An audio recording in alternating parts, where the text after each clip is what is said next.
While Lin Zui was peacefully sleeping on his small boat in the sea, an unexpected collision with a ship jolts him awake. Irritated by the sudden disruption, he climbs aboard the ship to express his frustration. However, instead of receiving an apology, the ship's captain, Captain Tang, demands compensation from Lin Zui for allegedly damaging his vessel. Disagreeing with this accusation, Lin Zui protests, but unfortunately, Captain Tang retaliates by throwing him off the ship. If he declines to make the payment, he dispatches some guards to forcefully remove them, but they struggle to execute the task. They realize that he is extremely strong-willed, as he easily dismisses them, and different groups of guards are sent to handle the situation. Meanwhile, a highly regarded and influential person named Mr. Lu sides with Lin Zui and defends her, blaming the captain for the incident. Lin Zai is allowed to board and receive assistance. Yet, as Mr. Lu departs, Lin Zui notices a demonic aura surrounding him, and wonders about its origin. Simultaneously, Mr. Lu's son is severely unwell, and no conventional medical treatment seems to work. In a bid to feed his sick child, Mr. Lu proceeds to the canteen, only to witness a state of pandemonium. Observing Lin Shu being accused of stealing and eating some food from the kitchen, he steps forward and offers to pay for him. After purchasing some food for his own child and attempting to leave, Lin Zui approaches him with gratitude for his assistance and asks how he can reciprocate the favor. Initially declining any aid, Mr. Lu eventually asks how Lin Zui plans to help him after he persistently offers. Mr. Lu is surprised when Lin Zui admits he is unaware of the specifics of his predicament but recognizes it cannot be resolved through conventional means. Intrigued by Lin Zui's intuition, Mr. Lu wonders if he might possess the ability to cure him. Trusting in Lin Zui's potential, Mr. Lu leads him to the room where his son resides. The attending doctor initially doubts Lin Zui's ability to cure the son, as he had not been successful in doing so himself. However, after observing the sick boy, Lin Zui identifies the cause as a demonic spell and immediately administers a powerful slap, causing the child to expel a substance and experience relief from his pain. The doctor is left astonished, having exhausted all known medical procedures without success. Lin Zui attributes the success of the technique to the Dao Slap of Divinity, a skill passed down through generations. He cautions, however, that the child has only been stabilized and not yet fully cured. Mr. Liu offers to compensate Lin Zui for his services, but Lin Zui suggests discussing it in the safety of the metropolitan city of Benjai, where there are fewer prying eyes. Mr. Liu brings Lin Zui to his cabin to discuss their next steps. During their conversation, Lin Zui reveals that the orphanage where he grew up had been shut down and demolished after the death of its dean. This news deeply saddens him, and upon reaching the metropolitan city of Benhai, he excuses himself to attend to personal matters before treating Mr. Lewis's son. Lin Zui heads to Dean's mother's grave to pay his respects and inform her of his return from the divinity. She had once told him about a grand master who had cured him of a disease. While there, he witnesses a man harassing a girl and demanding that she be his girlfriend. The girl recognizes Lin Zui and runs towards him for protection. To Lin Zui's surprise, he recognizes the girl, and the man turns out to be someone she has been claiming to like.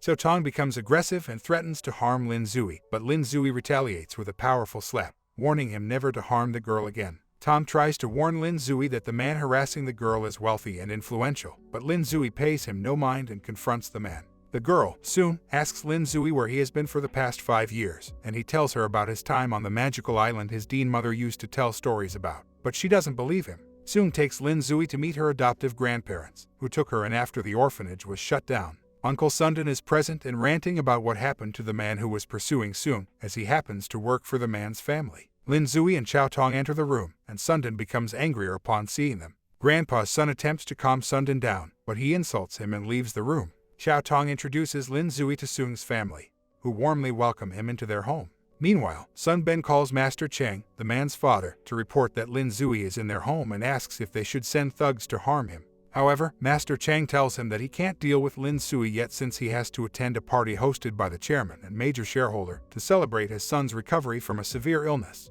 There have been rumors that the son was cured by a miracle doctor, but Master Cheng thinks it's an exaggeration. He orders Sun Ben to keep monitoring Lin Zui. Later, Lin Zui receives a call from Mr. Liu, who invites him to the party. Lin Zui agrees, and Mr. Liu arranges for a limousine to pick him up.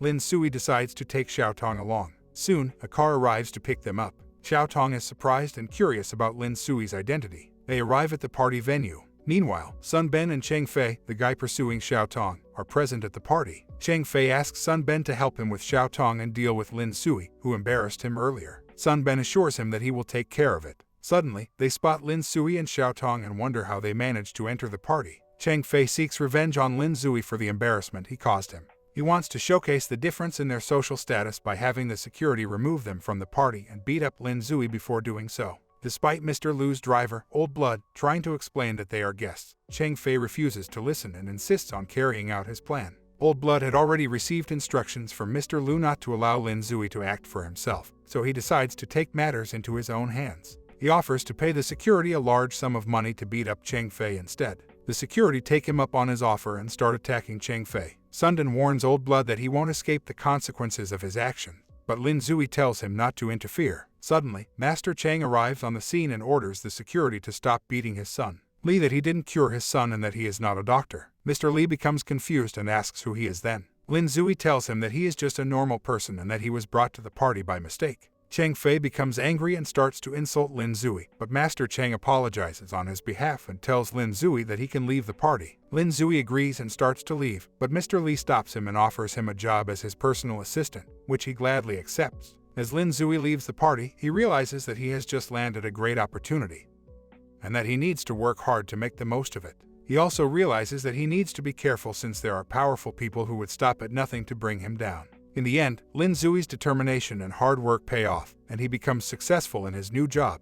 Master Lin X Huey discusses with Mr. Lu about the possibility of the curse affecting his son, and suggests that they look into any recent offenses made against someone that could have resulted in the curse. Mr. Lu mentions a competing company, the Fu Group, which has grown rapidly and amassed billions of dollars in just 2 years. Lin X Huey suspects that the company may be using unethical methods to gain an unfair advantage in business. He assures Mr. Lu that he has stopped the curse's invasion and the symptoms should disappear soon. Meanwhile, an evil wizard named Old Ghost visits Jean JG and advises him to give up the piece of land they are fighting for, but Jean refuses to break his promise. He warns Old Ghost that he will not hesitate to take action if he does not do what is required. After Old Ghost's defeat, Lin Zui and Mr. Lu wait for hours, expecting another attack on Mr. Lu's son. Suddenly, Lin Zui senses the arrival of someone and Old Ghost launches an attack with his evil ghost. However, Lin Zui is able to counter it with his own powers. Old Ghost realizes that he is facing a much stronger practitioner who has surpassed his level and wonders who it could be. As Old Ghost tries to escape, Lin Zui blocks his path and discovers that he is just a pawn forced into service by Zhang Jieji. Old Ghost pleads for mercy, but Lin Zui is skeptical since Old Ghost appears to be more powerful than a mere pawn.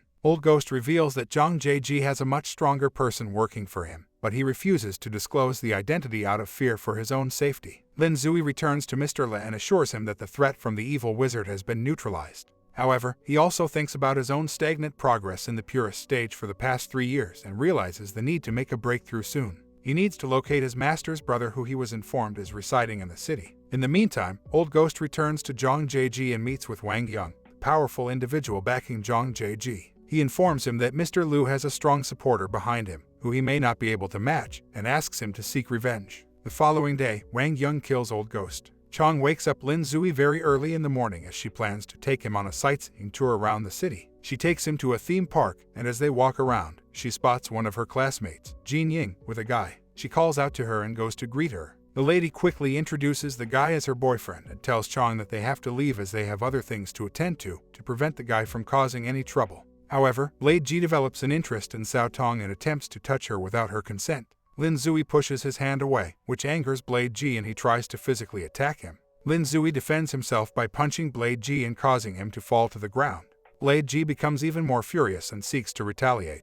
Jin Ying tries to intervene and stop him, but he slaps her and embarrasses her in front of everyone. Seeing this, Chong Fei tries to defend Jin Ying, but Lin Zui steps in and slaps Blade Ji in return for slapping the young woman. Blade Ji's associates come to his defense, but Lin Zui moves swiftly and hits him again before they can stop him. Despite the Buddhist monk's attempts, Lin remains resolute in his determination to prevent anyone from escaping. When the monk realizes that Lin won't listen, he tries to attack him. However, Lin swiftly blocks the attack and pushes him away. The monk then instructs the other men to run away quickly. Lin leaves with the 2 women. Zhang Ying, however, feels sad and upset. She joined LIG solely to obtain money for her parents' cancer treatment. Without chemotherapy, her parents have only a few days left to live. In a hurry, Linux Toy takes pity on Zhang Ning and asks her to take him to the hospital or to her parents to see if he can cure them. Initially, Zhang Ning becomes angry, thinking that Linux is playing with her. However, Shou Tong explains that Linux is highly skilled in the medical field and could potentially cure her parents. Meanwhile, at the hospital, the doctor in charge orders the cancer patients to be discharged due to their failure to pay their medical bills. As they attempt to take the patients out, John Ning arrives with Linux and confronts the hospital staff. Linux becomes furious and insults them, demanding to speak to the person in charge. The chief eventually appears and demands that they pay the outstanding medical bills if they want to keep the patients in the hospital. Linux challenges the chief, questioning whether he could actually cure the patients even if they paid the money. However, the chief admits that it's impossible and that they can only keep the patients alive for a few more days. Linux Toy mocks the chief's demand for payment, asserting that there's no need to pay the bills. He then confidently declares that he can cure the patients. Meanwhile, Dr. Chen is touring the hospital when he hears the commotion. John Young approaches him and begs him to save her parents. After listening to her story, Dr. Chen admonishes the chief and instructs John Young to take him to her parents' ward. To his surprise, Dr. Chen finds Linux Toy already there. As it turns out, Dr. Chen was the doctor who had been treating Mr. Lu's son. Dr. Chen humbles himself before Linux Toy, leaving the other doctors astonished. The other doctors are astonished when Dr. Chen reveals that Linux Toy was the miracle doctor who cured Mr. Lu's son. Dr. Chen then asks Linux Toy how he plans to cure the stomach cancer. Dr. Chen then asks Linux if he accepts disciples. Linux explains that his medical techniques cannot be passed down as he has already taken an oath to his master not to teach anyone else. Dr. Chen expresses disappointment but invites Linux to become an honorary doctor at their hospital, allowing him to occasionally observe what's happening in the hospital. After Dr. Chen's offer, Linux Toy tells him that he will consider it and then leaves the hospital with Kaon. CNG takes him to a Ram restaurant for lunch, and as he walks along the restaurant's passage to the restroom, he sees his 7th-ranked monk.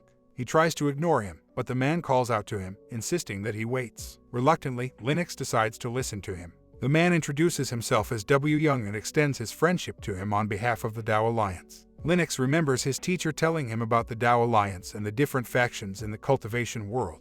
The Tao Alliance happens to be one of the strongest factions. However, Winden warns him not to meddle in things that he can't handle as he might get himself into trouble. Ignoring Winden's warning, Lin Zui returns to Maikao with Kaon.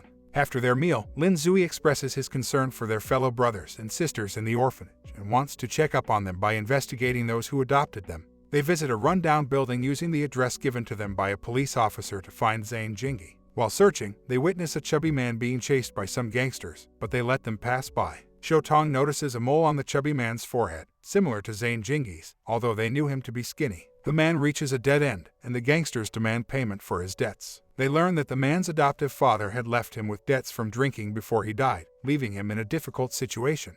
After learning about the suspicious incident on the day of the adoption, Lin Nixie and Shotong start to investigate further. They visit several police stations to gather information but have no luck. Finally, they decide to visit the orphanage where they were brought up to look for clues. Feeling satisfied with their work, Lin Nixie and Shotong return to Zhang Jingi's apartment to inform him of their findings. Zhang Jingi is grateful for their help and tells them that he has located some of their missing orphanage mates. They make plans to meet up with them and reunite after all these years.